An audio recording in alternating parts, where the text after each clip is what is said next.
વડોદરા જિલ્લાના ડભોઈ ખાતે અખિલ ભારતીય વિદ્યાર્થી પરિષદ એબીવીપીના 78મા સ્થાપના દિવસની ઉજવણી નિમિત્તે એસસીપીએફ કોમર્સ કોલેજ ખાતે સંગોષ્ઠી અને વૃક્ષારોપણ કાર્યક્રમનું આયોજન કરવામાં આવ્યું હતું. કાર્યક્રમમાં વિદ્યાર્થીઓને રાષ્ટ્ર નિર્માણમાં તેમની સક્રિય ભૂમિકા, શિક્ષણનું મહત્વ, સામાજિક જવાબદારી અને પર્યાવરણ સંરક્ષણ અંગે માર્ગદર્શન આપવામાં આવ્યું હતું. મોટી સંખ્યામાં વિદ્યાર્થીઓ અને એબીવીપીના કાર્યકરોની ઉપસ્થિતિમાં કાર્યક્રમ ઉત્સાહપૂર્ણ માહોલમાં યોજાયો હતો. અખિલ ભારતીય વિદ્યાર્થી પરિષદના 78 વર્ષ પૂર્ણ થવાના અવસરે યોજાયેલા આ કાર્યક્રમની શરૂઆત મહાનુભાવોના હસ્તે દીપ પ્રાગટ્ય સાથે કરવામાં આવી હતી. ત્યારબાદ સંગોષ્ઠીમાં ઉપસ્થિત મહાનુભાવોએ વિદ્યાર્થીઓને રાષ્ટ્રના વિકાસમાં યુવા શક્તિના યોગદાન, શૈક્ષણિક મૂલ્યો, વ્યક્તિત્વ વિકાસ અને સમાજ સેવામાં જોડાવા માટે પ્રેરિત કર્યા હતા. આ સાથે એક વિદ્યાર્થી એક વૃક્ષના સંદેશ સાથે કોલેજ પરિસરમાં વૃક્ષારોપણ કરવામાં આવ્યું હતું.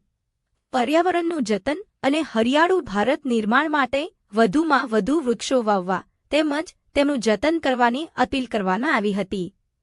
કાર્યક્રમમાં એબીવીપીના વડોદરા વિભાગ પ્રમુખ મિલિનભાઈ, વડોદરા જિલ્લા કેળવણી મંડળના પ્રમુખ શશિકાંત પટેલ, એસસીબીએફ કોમર્સ કોલેજના ઇન્ચાર્જ આચાર્ય શશિકાંત મેમોરિયા તેમજ એબીવીપી ડભોઈ નગરમંત્રી કીર્તિરાજ ગોહિલ વિશેષ ઉપસ્થિત રહ્યા હતા. ઉપસ્થિત મહાનુભાવોએ વિદ્યાર્થીઓને શિક્ષણની સાથે રાષ્ટ્રહિતના કાર્યોમાં સક્રિય ભાગ લેવા અને પર્યાવરણ પ્રત્યે જવાબદારી નિભાવવાનો સંદેશ આપ્યો હતો.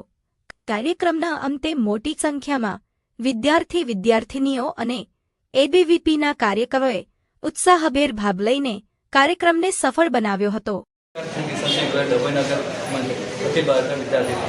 आज अखिल भारतीय विद्यार्थी परिषद द्वारा 78 वर्ष पूर्ण थता डभोई कॉलेज खाते प्रोग्राम રાખવામાં આવ્યો હતો, જેમાં વડોદરા જિલ્લા વિભાગ પ્રમુખ દિલીપ સોલંકી સાહેબ ઉપસ્થિત રહ્યા તથા વડોદરા જિલ્લા કેળવણી મંડળ પ્રમુખ શશિકાંત પટેલ સાહેબ ઉપસ્થિત રહ્યા તથા મેમોરિયલ જે આજની તારીખે ઇન્ચાર્જ તરીકેની જવાબદારી વહન કરી રહ્યા છે કોલેજમાં પ્રિન્સિપલ, તેઓ પણ ઉપસ્થિત રહ્યા તથા વિદ્યાર્થી મિત્રો ઉપસ્થિત રહ્યા. ખૂબ સરસ માર્ગદર્શન આપ્યું અને ખૂબ સરસ બાબતો પર ધ્યાન દોરીને લોકોને બાબતની ચર્ચા કરી.